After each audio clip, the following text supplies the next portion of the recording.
एक कजरी इस समय सावन लगने वाला है और आषाढ़ खत्म होने वाला। आज कितना तारीख है भाई? 24 4 28 29 को आषाढ़ खत्म, सावन लग जाएगा। तो एक प्यारी सी कजरी और राधा रानी कन्हैया को झुला रही हैं। झूलना और कैसे झुला रही हैं झूला आप लोग सुनिए कि झूला झूला कृष्ण राधिका झुलाने लगी, मधुर गीत गाने लगी ना। झूला झूला कृष्ण राधिका झुलाने लगी, मधुर गीत गाने लगी ना। गाने लगी ना, अरे गाने लगी ना, गाने लगी ना, गाने लगी ना।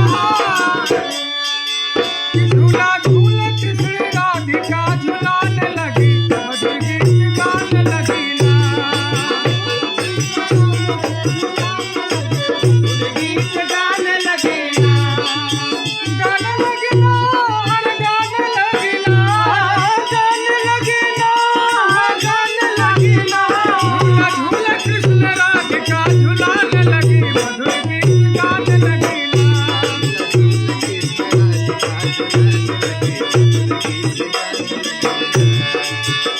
श्याम बांसुरी बजावे झूम झूम के झुलावे, श्याम बांसुरी बजावे झूम झूम के झुलावे, श्याम बांसुरी बजावे झूम झूम के झुलावे।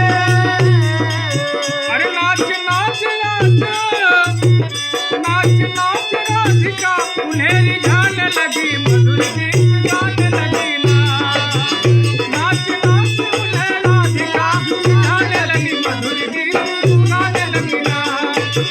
झूला झूला श्याम राधिका झुलाने लगी, मधुर गीत गाने लगी।